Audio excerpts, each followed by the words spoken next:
Only way people will know that we're on is if you share. So underneath this video, there's a little share button. So share it to your page, your groups, and everything. Because today we're going to talk about how to find mold, how to sniff out mold with hound dog inspectors.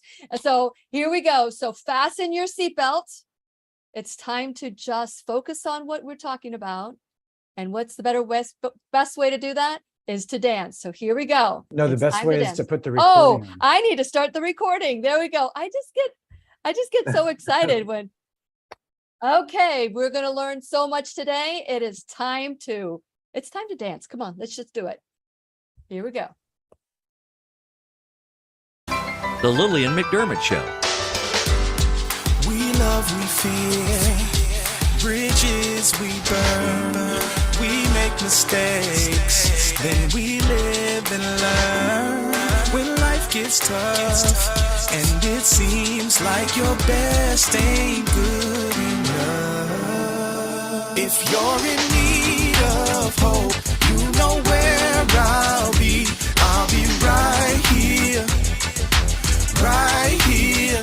And when you need a friend, you can count on me. I'll be right here, waiting for you.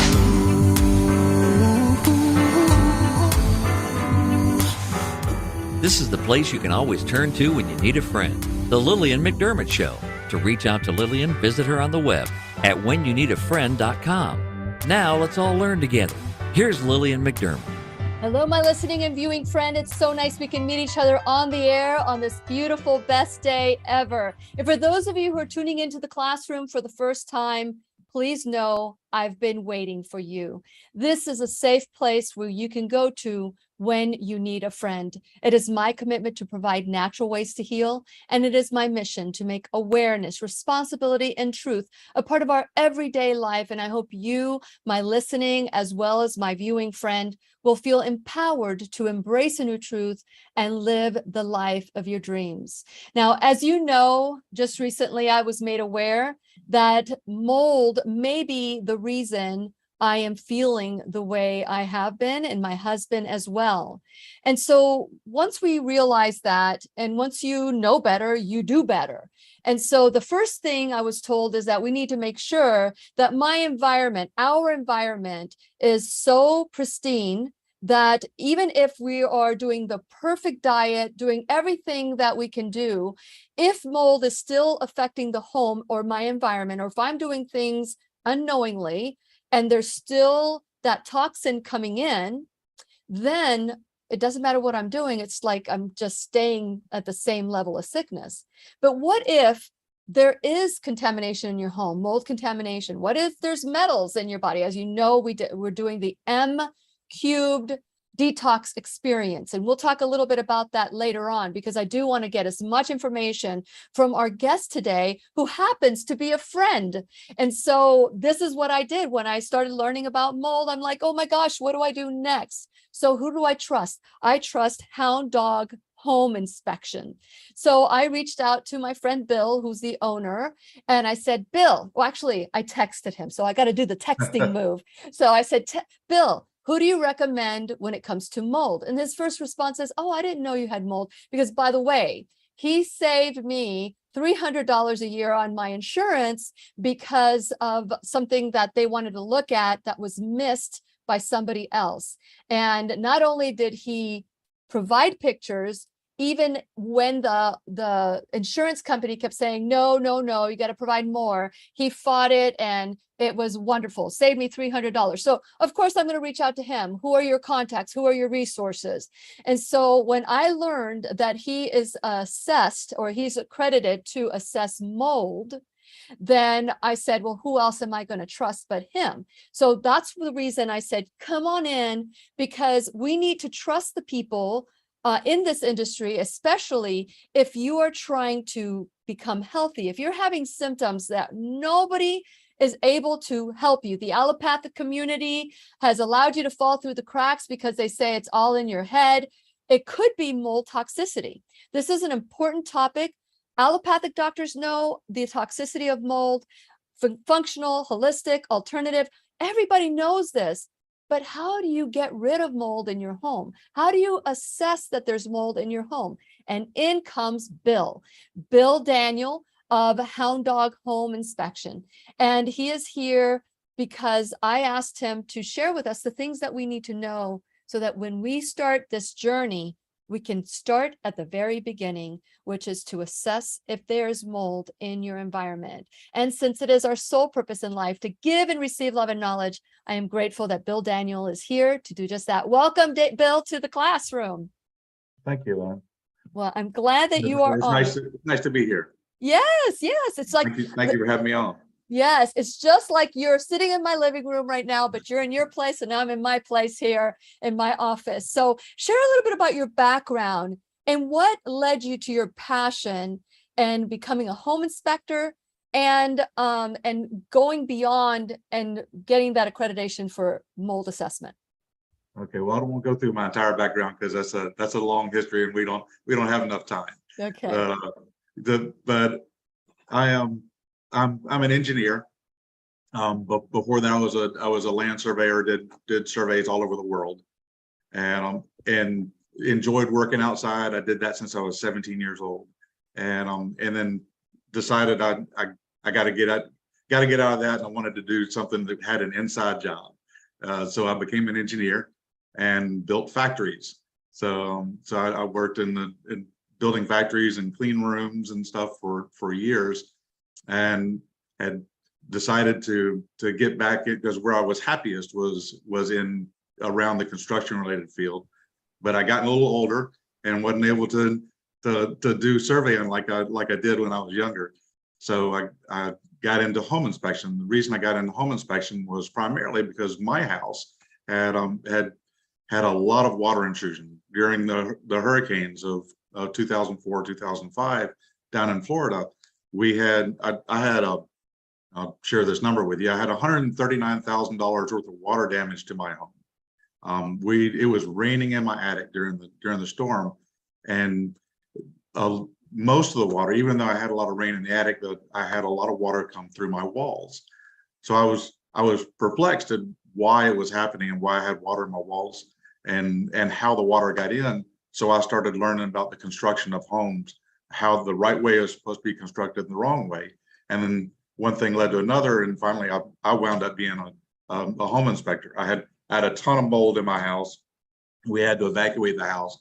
It was a poor situation, but I learned a lot of it basically because I lived through it. And then that was the thing that kind of led me in this direction, both in home inspection and into mold assessment. And with a mold assessment, did you find what is the statistic as far as mold finding mold in the home? As far as how frequently I find mold in homes? Yes.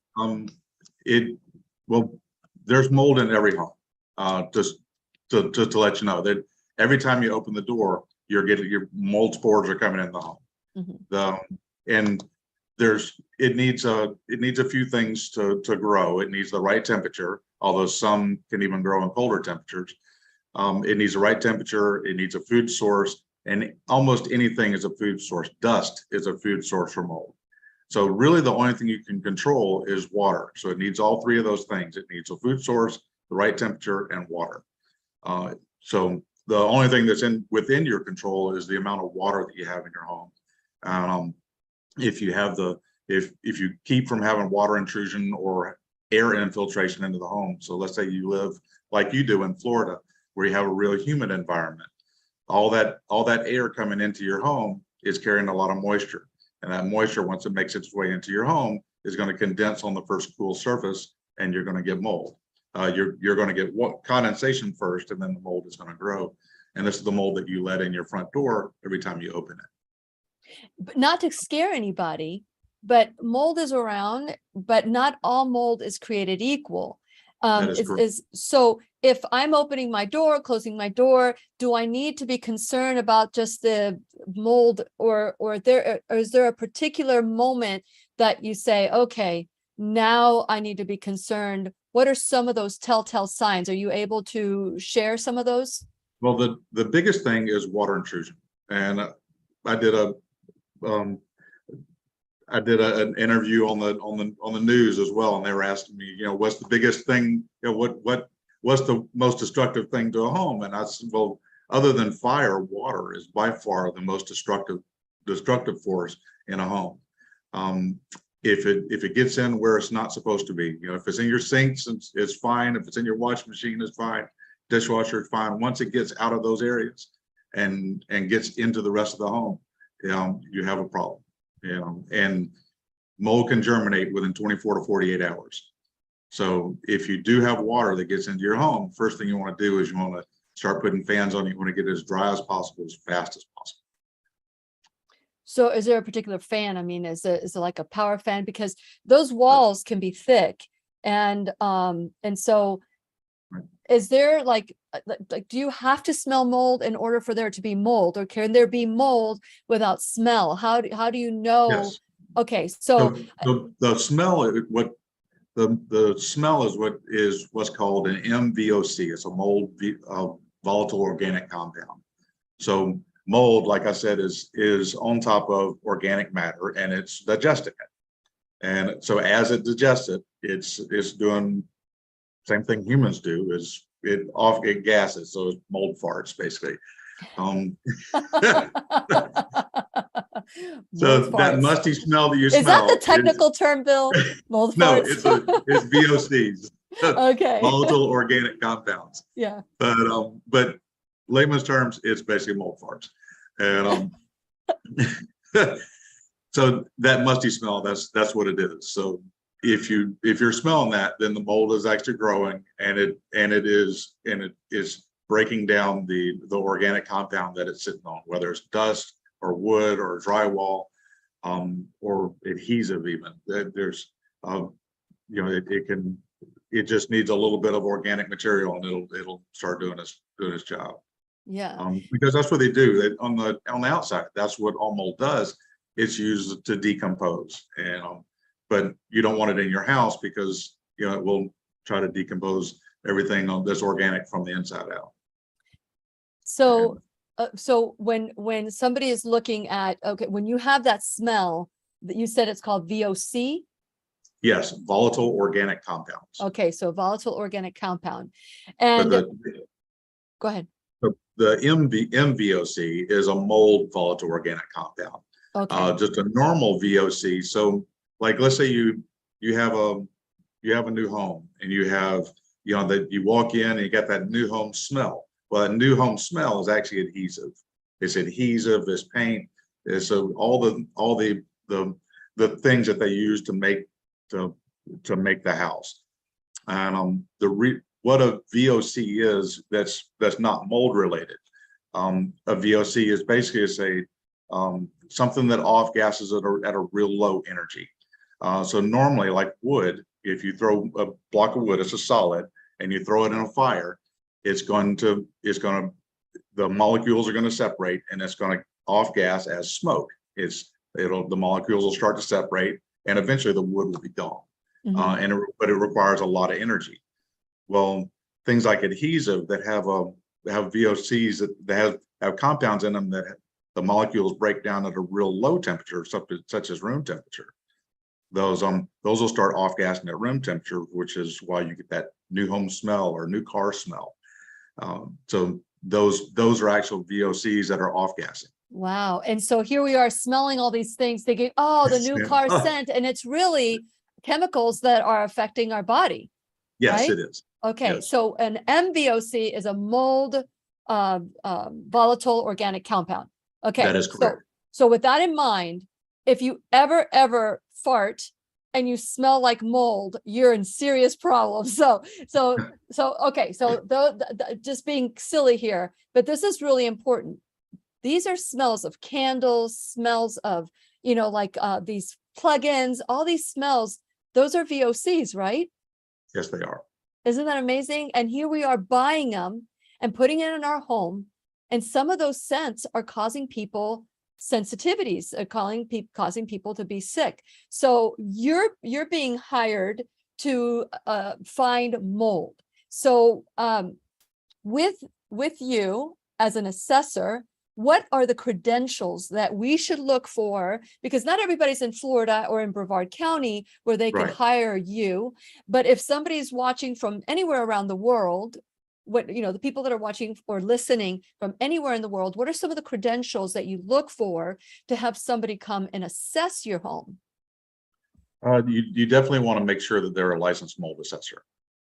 If you have a large problem, so let's say you pull down some wallpaper and you find out, there's a big area. If at least the licensing in Florida, if it's more than 10 square feet, if the area is affecting more than 10 square feet, or it's been exposed. So let's say there's a little patch of mold behind some wallpaper, you pull it down and the spores are released, and it's, now it's throughout your entire house, which I actually have a humorous story that happened. And and the reason I use wallpaper is a specific example that I'm relating to in my head. I was if you don't mind me sharing with you. No, that's okay. So Absolutely. Go ahead. I was on an inspection, and there was it was a nice home. It's all concrete block walls, and there was one wood frame bay window, and there was a leak at the window, and it was leaking into the wall cavity, and I could see there was this white patterned wallpaper, and behind the paper I could see all this mold trying to grow through the paper.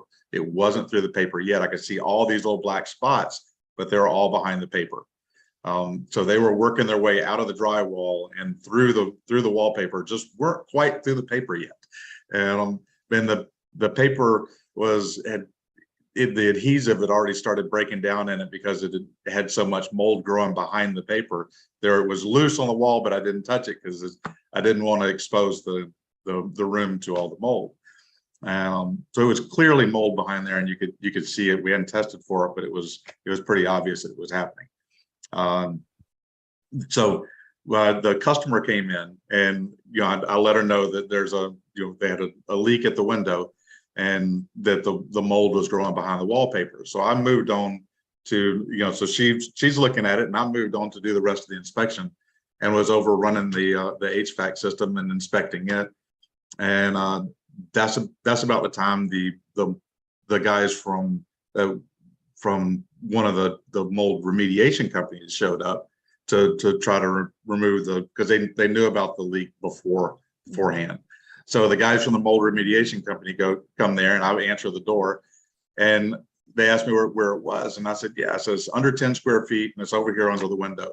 And we both walk into the kitchen right about the time the customer is peeling back the wallpaper, and she peels back the wallpaper, and now the spores are released all over the house. The HVAC is carrying it all over the house. So the guys that were doing the remediation were like, okay, we can't do anything yet. He goes, we got to wait for you to write a protocol, because now it's encompassing the entire house. So now the entire house has to be remediated. It's far more than 10 square feet, which means the remediator has to get a protocol from the mold assessor. Wow. So if she don't touch it. Don't touch it. Just a little thing like peeling back the wallpaper to see that, oh yeah, there is mold. When she peeled it back, all those spores are now released. The HVAC system carries throughout the house, and now you need a protocol written for the remediators. If it's less than 10 square feet, the remediators will set up camp, and they'll set up a zip wall and make sure that everything's contained, and they'll take care of it. Once it's over 10 square feet, you need a mold assessor to write a protocol that the remediators will follow. Wow. And in the state of Florida, you said that whoever assesses the mold can't remediate the mold. Share a little bit about that too. That's something that's very important. Yeah, so I actually tested for both the mold assessment and mold remediation, and I haven't gotten my mold remediation license. I know all about it. I've passed all the tests and stuff. I'm on the assessment side of it, and I don't have any desire to do the remediation side of it. But I've already passed all the testing and stuff. But if I go in and do an assessment on it, I can't do the remediation, and that's to protect the customers. So, if I walk into a house and there's no mold and I say it's horrible, oh, and by the way, I can do the remediation for you. It prevents that. And that So keeps the mold assessor honest as well. it does. It keeps the mold assessor honest. It keeps the remediator honest, and makes it so that it is designed to protect the customer. So when you're talking about mold spores being released, it almost sounds like release the butterflies. You open this box and all they come out. I mean, how dangerous is this mold that they couldn't even come in now that it's been released? Is that kind of like overly cautious? No, they couldn't come in and start doing a remediation. So we were standing in the room with it, and we could smell it, and but they couldn't start the remediation process because there wasn't a protocol already written. Got it. So they're around mold a lot, but we all, after she released it, we all went out and put our respirators on for the duration. Wow. Because we're around mold a lot. So that's if we're in an environment where there has been a release, we definitely will put on a respirator as if there's no scrubbers or dehumidifiers on. Well, I will tell you, Bill, that when we lived in our condo, you've been to our condo, and the other one that we used to live in before we moved here, I think, maybe not, I'm not sure. Yeah, I think you have. Yeah, we did. In the garage that we had, we noticed after a while that all our luggage, everything had mold on it. And I would go and I would take some Windex or some Wipies or whatever and clean it myself. Is that, I look now back at that as, could that have been wrong of me to do that? So what are some of the tips? What are some of the tips of people that see the mold? Maybe it's growing on cardboard or their garage or whatever. What are some of the tips? Because that story of just peeling back the wallpaper is scary, because you're like, it changed a small problem into a household, a much bigger problem. Right. Which it was encompasses costlier. the entire house. Yeah. So the mold spores are very small. They're 2 to 10 microns. So they're some of them are so small they're almost like a gas, and they move around on the air currents. Some of them, they all have different consistencies. There's probably 150,000 different types of mold. About 75,000 have been looked at, and they have different textures on the actual spores. So some of them are really sticky. So when we do a test for them, if there's even some for one of the more dangerous ones that have a stickier coating, if we even have any in the sample, then we just mark it as present and it needs to be remediated. Others, we're looking for a higher concentration. But what we were seeing behind the wallpaper, the little black spots that were working their way through, those are called the fruiting bodies for mold. Those are right where the spores are, and it's the very top of the fungus, and that's how it spreads. But what we weren't seeing was a mycelium, and that's the structure that's grown into the drywall, and it had probably grown through the drywall because the moisture was behind it. So that's why when cleaning it with bleach is not something that's gonna work long term. It'll knock off the fruiting bodies, but the body of the plant is still within the drywall, and it's just going to continue to come back out. On Tuesday, we had Dr. Bisco talk about mold, and she said that bleach makes it worse. Yeah. She says, to just not, so if we see mold and we don't know if it's good mold or bad mold or insignificant mold, we need to all treat it as if it were dangerous, toxic mold, right? Is that what I'm hearing you say?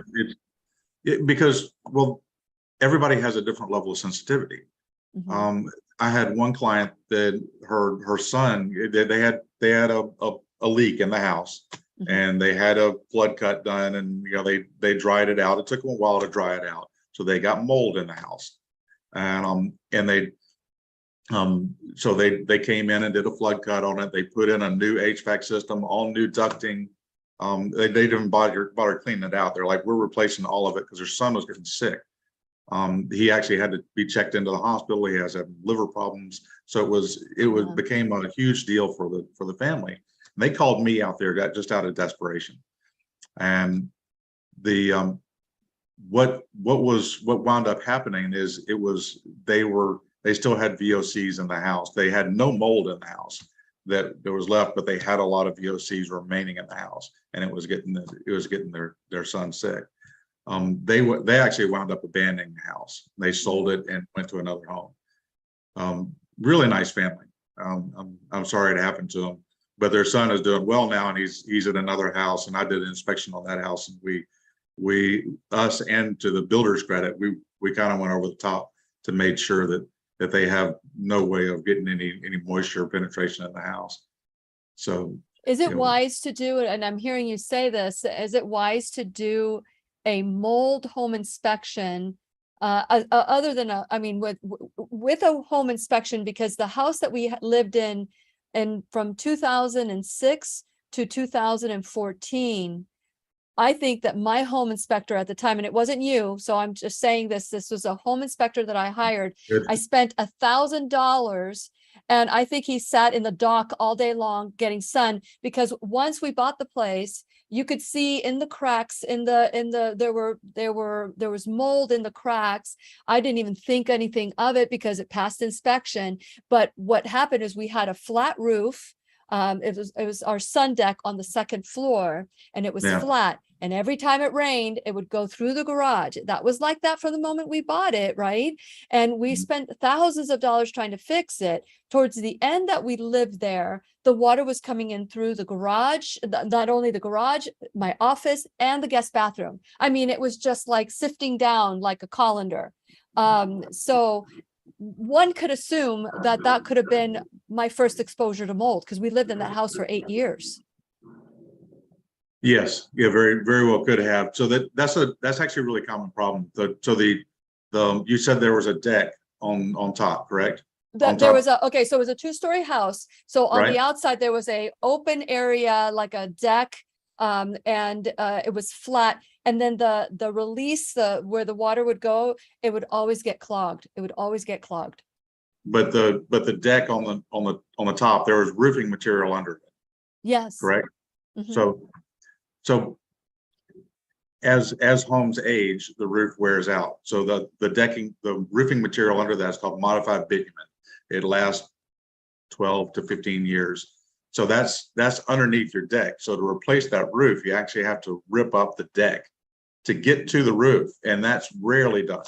Yeah. So we see that real frequently. We'll go and look at a 25-year-old house. The roofing material underneath the deck is shot and it's leaking. So we almost always find leaks underneath those types of configurations, because nobody ever replaces that, because they got to pull up their whole deck. Yeah. And so for this little tiny patch of roof that you had to replace, now it becomes this huge job, because you got to replace a deck as well. So that everybody ignores it. And so those almost always are leaking and are a real common source of water intrusion and mold. So if somebody is living right now on a roof that's flat, what would be your advice to them?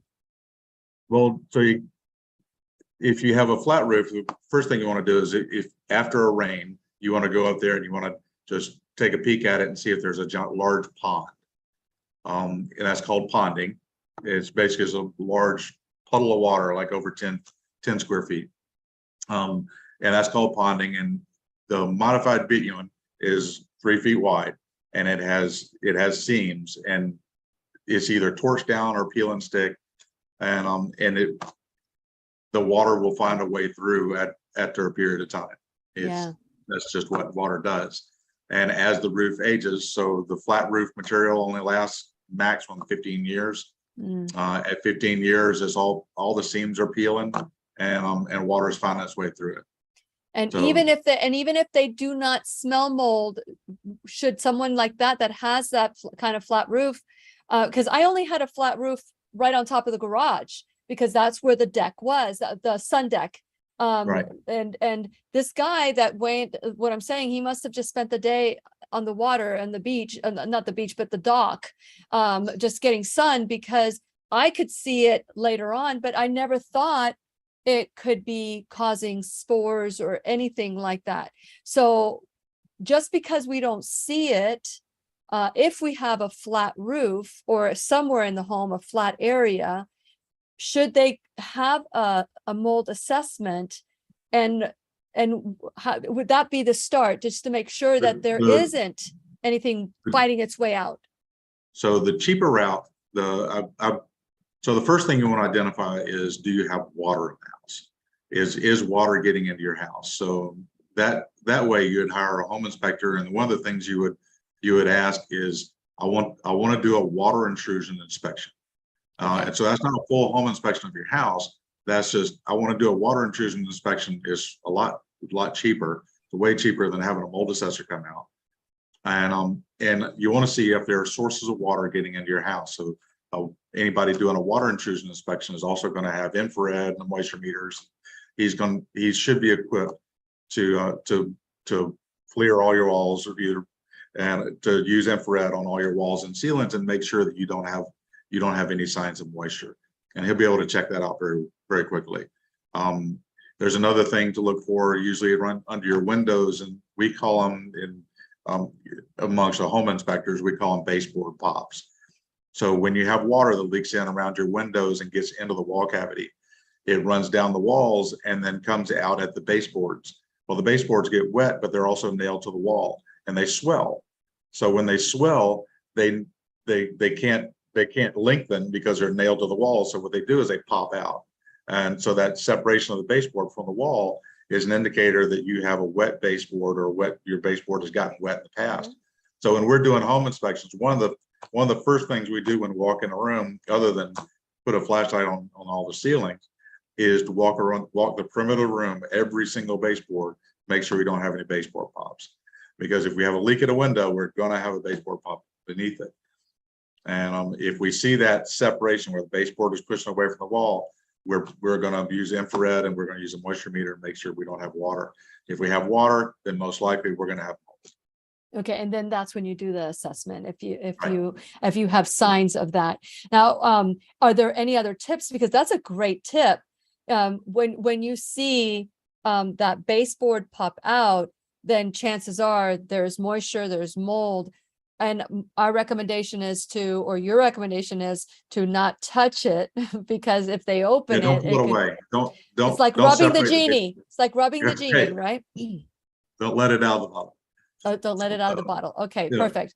What are other signs that somebody can just walk around right now and say, oh, okay, I see the baseboards. I see the water damage. You see where there was a leak in the past or whatever. What else what else? So it depends on if you're in a one-story house or a two-story house. Okay. In a two-story house, I'm not either. If it's a wood frame home, you have a lot of infiltration of moist air through the wall cavities, because on a wood frame house, the walls kind of need to breathe. So you're letting moist air in from the outside into the interior, and it usually infiltrates around receptacles. So your electrical receptacles. So if you see black, if you keep a nice cold house and you got your moisture content, your humidity in the house is about 40%, and you got an 80% humidity outside. So the 80% humidity is a higher pressure than the 40% humidity. So you'll have and pressure flow from high to low, so that air will start working its way in through the walls. So as that moist air is coming in through the walls, and it'll come in around your electrical sockets. If you start seeing black around in your electrical sockets, if either you have scorching going on, which is an electrical problem, and that's usually at the receptacle. But if it's above the receptacle or around the receptacle, then there's a possibility it can be mold.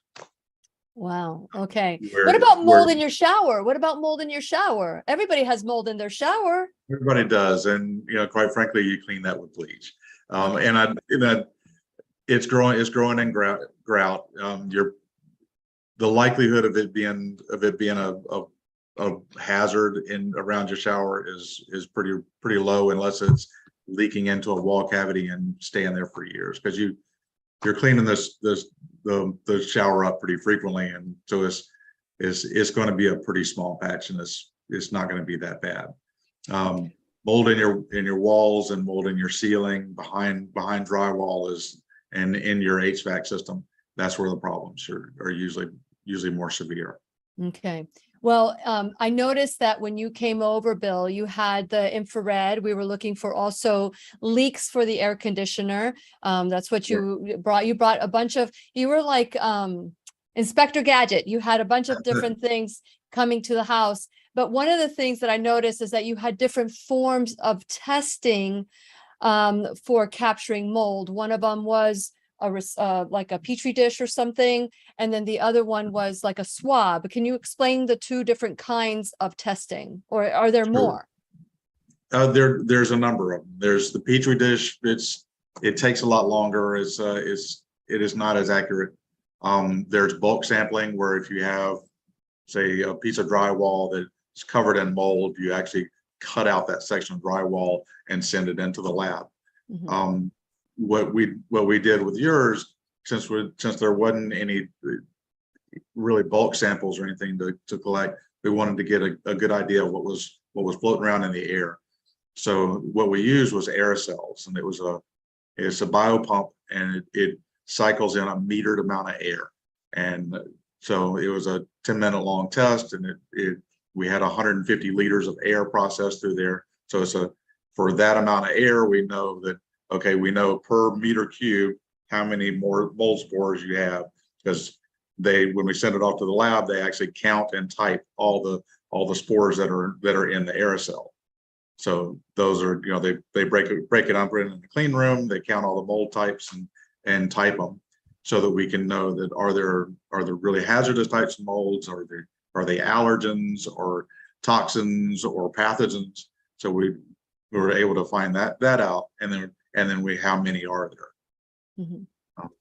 And then that was one of them. The other one was a surface sample that we did, and the surface sample is basically it's a metered piece of tape that has a 1 centimeter cube, cut out on there, and you put the tape on there, and you're grabbing everything that's under the tape. It's just sticky tape. We put it on a slide and send it to the lab, and they type and count that as well. Okay. So for those of you who are tuning in, we're talking about mold and assessing mold, identifying the mold in your home. Because if you're going to be doing the M-Cube detox experience with us, that's mold, metals, microbes, from treatment to recovery with support. And that starts on September 27th and it ends on December 6th. If you're planning on doing something like that, you want to make sure that before you do any detoxification, whether if it's with us or anybody else, before you do that, that you make sure that your environment is clean. There's different things that you can do. One of the things that I did is I called on Bill. He's the owner of Hound Dog Home Inspection, and so their tagline is sniffing out problems before you buy. And so I love that they're hound dogs. They go there and they're looking for everything. And so I want to encourage you to not only assess if there's any mold in your home, but also consider doing the workshop that we're going to be doing for 12 weeks. 10 of those weeks, we're going to be detoxifying, and we're going to have a special diet, and it's going to be fun. Every Tuesday night, we're going to have a mold expert, whether they're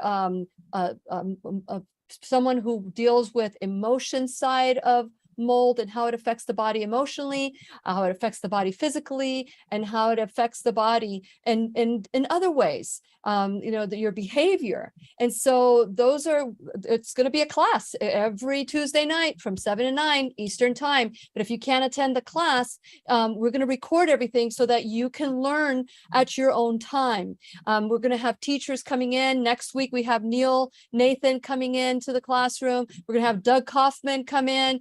And they're going to be talking to us about mycotoxins and why is it important that we get these out. And just a little tip here, if you have Lyme, chances are you have mold as well. There's a lot of co-infections. So if you've been identified or diagnosed with depression, anxiety, fibromyalgia, chronic illness, and the doctors can't get you better, and what you're doing isn't getting you better, please look into the possibility that this could be mold. We're going to have Dr. Jaffe coming on, and he's going to be talking to us about testing for mold in your body and metals, and how do you do that. So I'm working with a lot of different partners to provide discounts for you guys, and so that we can all do this together, plus supporting one another.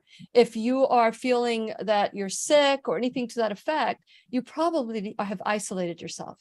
If you have chemical sensitivities, which I could just check a bunch of stuff. My vision is becoming blurred. My hair started falling out. Those are things that they say, oh, you're just getting older. Yes, I am getting older. I understand that, but it didn't feel natural. It doesn't feel natural. And if you have that intuition about you and you say, we got to do something here different. And my husband was experiencing problems with his prostate enlarging, but anytime there's inflammation, there is a possibility of mold. And so here's the tip that I wanted to share. If you have been diagnosed with Lyme wants you to be alive because the host needs to be alive. But if you have mold and it has gone unnoticed, and if you're looking at what, Bill, if you're listening to what Bill is saying, from just peeling the wallpaper, that the mold spores can be released, and now it's a totally different, danger zone for you. That this is serious stuff. And I have done classes on this before.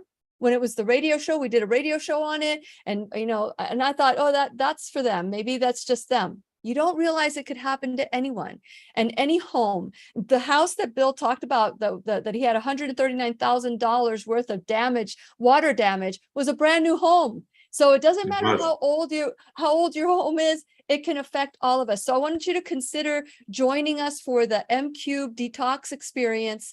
Also, if you want to learn more, go to whenyouneedafriend.com, and there'll be a pop-up there, and just click on it to learn more. And then we're going to be, it's growing in a sense that we're going to offer more discounts and things that you can take advantage of. For those of you who join us in the detox experience, you'll get discounts for testing and all that. But while you're there at whenyouneedafriend.com, make sure that you subscribe. That way you know all of Bill's information. So Bill's information is there. All you have to do is click. If you live in Florida, in Brevard County, you have his information already. So make sure you subscribe. Now, like and follow me on social media. As you know, our social media is under attack. For some reason, taking a video of the beach is a violation. So please share this video with your friends. I'll talk to you later about that. But make sure that you share this video, tag your friends to it, because you don't know, especially someone who's got a chronic illness, that just the allopathic community, the next thing they're going to say to you, the doctors are going to say, it's all in your head. And if you have felt that your doctor is looking at you kind of funky and saying, I can't fix you, it's because they don't have the tools. This is very serious. And so I'm affected by it by now. My husband is affected by it by now. And so we're doing the series so that all of you can say, even if you do not join us, get someone who's an assessor. Don't use the same assessor to do the remediation, which is what I heard Bill say. Also, let me just continue talking about the website. Make sure that you support my sponsors the way that they're supporting the classroom. Check out the Shop Now bag. And that's another way that you can support the classroom, is you can donate, whether it's $1 or $1,000, whether it's your time, your talent, your treasure. We need all the help we can get, whether it's just sharing this content. That's how you can help the classroom, because people cannot find me. They can't do at Lillian's radio show on Facebook right now. They can't find me. So please send them the link to the show, to the class. So today we're talking to Bill Daniel of Hound Dog Home Inspection. He's also, I'm so grateful that he was also a mold assessment expert. So what are some, Bill, and thank you so much for coming out today. I know you're very, very busy. You live in Florida. Well, it's my pleasure. You live in Florida. So I've learned that 50% of the homes have mold in them. There's like 50%. But have in Florida, is it more or less, or have you found that there's It, a bigger? almost every home will have some mold in it. It's just a matter of the sensitivity of the individuals that's in the home. Because you let it mold in your house every time you walk through the door. Yeah. It's just now what the thing is you need for it not to be able to grow. So that's when the problems arise. And it has the organic material to grow on. It has the right temperature. It just needs water. So by making sure you have limited water, you don't have water leaking in your house anywhere, or leaking through your walls, or humidity coming in, if you're in a wood frame home, or leaking in around your windows. If you limit the water in the house, then the likelihood of you having a mold problem is going to be a lot lower. But again, it depends on your sensitivity to mold. So what can be a mild allergen for one person can send another person to the hospital. Mhm. Yeah, and you just never know, because it all depends on what other things are assaulting your body. How do you eat? How do you sleep? What do you drink? How do you stress? Those are things that build up and keep the body from just releasing whatever toxins are in your body naturally. So it's very important that each individual, like, I can't judge somebody because maybe they have more chemical sensitivities and I have no chemical sensitivities. Well, they just have a different kind of microbiome. There's something wrong. Maybe there's their gut, something else is happening. And we're going to learn all about those things as we dive into the M-Cube detox experience. I'm really excited about the experts. I think, Bill, you're going to be speaking about this in the evening course. I have not booked you yet, but I think that you just found out. I'd like to. Yeah, because this is important information. I mean, even if you cannot go to everybody who's listening today, or who will be listening on podcast or on YouTube, Facebook, BitChute, Odyssey, all those places, people are going to be watching and listening later on.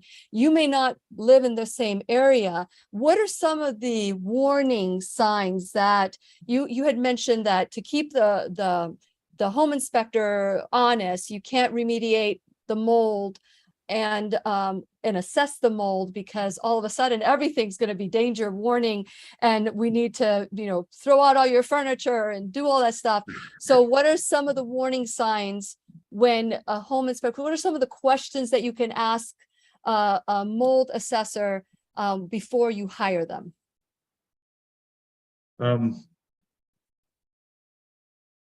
That's a good question. So you may want to ask what type of equipment he's going to be using when he does the assessment. Are you going to be doing an air quality sample, or are you going to be doing surface samples, your bulk samples? Because and every situation is going to be a little different. Then also ask, is this person okay? You can be a mold assessor and still not know how water is getting into your home. So you need to hire somebody that is. It's a good idea if they're both a home inspector and a mold assessor. Yeah. Right. Because I understand the construction of how the walls are constructed and where the failures occur in different walls and roof systems. It's like you were talking about with your deck. Okay, so it had modified bitumen as a roofing material underneath it, and if it was over 15 years old, most likely it was leaking, and you got to remove the deck. A mold assessor, if all he is a mold assessor, he's probably not going to know that. He'll know that there's water coming in from there, but you'll have to hire somebody else to figure that out. We learned that lesson. That was an expensive lesson that we learned. And there was no way that we could have ever repaired the little pieces and parts that we had spent, because it kept happening. It kept happening. So yeah, we do need to be our own advocate. And I'm so grateful that you have been able to share this information with all of us. If you are in the Brevard County area and you are interested in reaching out to Bill, their number is 321-626-8959. That's 321-626-8959. You can also go to hounddoghi.com. That's hounddoghi.com. baseboardpops.com. And you guys donate your proceeds to, there's a donation that you donate to the, what is it that you do with your With charity? the SPCA, we give some to the SPCA. You can see that on our website. Yeah. We dialed it back a little bit during COVID, but we're ramping it back up again. We also do a lot of things for the Humane Society. We've sponsored a number of different events for fundraisers for the Humane Society as well. So Yeah. we love animals. We're hound dog home inspections, so we that's kind of our thing. I go into homes all the time and they're like, "Are you okay with dogs?" I'm like, "I love dogs." Okay, so a quick question. When you are hiring somebody, should you ask for their credentials? Should they ask for their liability insurance? What should you ask for as well? Is there things that we need to ask for? Yeah, so it depends on the home inspector, or any professional, but let's talk about home inspector or mold assessor. Ask them, are they dual licensed? Are they both a home inspector and a mold assessor? Or are they mold assessor and a mold remediator? So what licenses are they carrying? And are they active? That'd be my first question.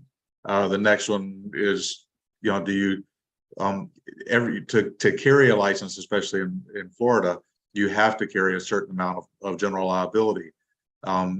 And I would ask them the next thing is, do you carry any E&O insurance?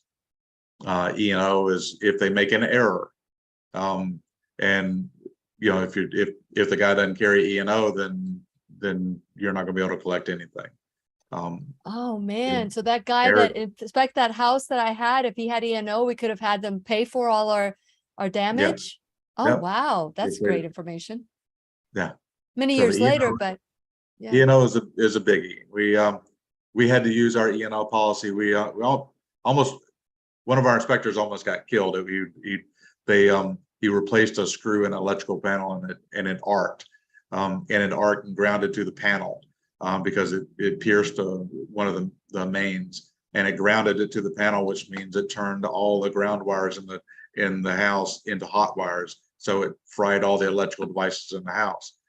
So luckily the inspector was okay. Luckily it melted the screw really rapidly, but we did have to use our E&O insurance and our liability insurance to cover that. Wow. So if we didn't have that, then we wouldn't have been able to cover the cost of all the repairs. Wow. Especially if you got like a little mom and pop shop and not a multi-inspector firm. So, Bill, we got about 2 minutes left before we go. And I know that Rosalinda, you had a question about the essential oils offset, air, the air, what do you call them? Diffusers. You're wanting to know about the air diffusers, or air diffusers, especially their home essential oils. And I know you know about essential oils. Is that a problem? Is that a problem? I mean, I put essential oils on me when I have a problem. I use essential oils quite frequently. So that's not a problem. It's the synthetic stuff that's it's all the stuff with adhesives and all this synthetics, the additives that are put in there. The stuff that a good essential oil is I can't speak to everybody's sensitivity, but it shouldn't be an issue. But it's when you start putting all those other chemicals in there that the VOCs become a problem. That's right. That's right. Well, Bill, this has been really exciting. I'm so glad that we got that. I mean, didn't I tell you this would be the fastest hour of your life? It really went fast. I was very surprised. Well, I'm telling you, thank you so much. I appreciate you coming to the house. And the good news is I have no mold, right? That's correct. You had almost zero on your air quality. So I was very happy for you. I am very happy too. And so that means I am cleared to start the detox. And I hope that all of you consider joining us in the M-Cube detox experience. And it's an experience because we haven't gone through it. We are going to go through this with everybody. I'm bringing all of you in so that we can support one another and help one another through this process, because it's overwhelming. When we learned about what was happening to us, it's overwhelming, and nobody Nobody captured it until we spoke to Dr. Lee Cowden, and he's going to be co-hosting this, and he's taught tens of thousands of other doctors on how to do this. So I'm really excited. And Bill, thank you so much for being a part of this experience with us. And please remember, we'll be right here waiting for you worldwide at whenyouneedafriend.com. This is Lillian McDermott and Bill Daniels, wishing you love, peace, joy, and unexpected abundance. Make it the best day ever. Good job. I told you we're going to be the best ever. Hound Dog Home Inspections. Check them out. Thank you. Yeah, thank you. It's amazing how much time flies. The opinions and advice expressed on the Lillian McDermott radio show are intended for the individual callers and guests on the program and are presented to our wider audience solely for general educational purposes. Please act responsibly and consult personally with your own medical, psychological, or nutritional expert before taking any steps to improve your life. As I said, we're not going to do a Q&A right now, but if you have any questions, just go ahead and reach out to Bill. You can go to hounddoghi.com. Check him out. I trust him. He's Lilly approved, and I know he'll do a great job for you too. So if you're in the Brevard County area, check him out. Thank you guys for watching today.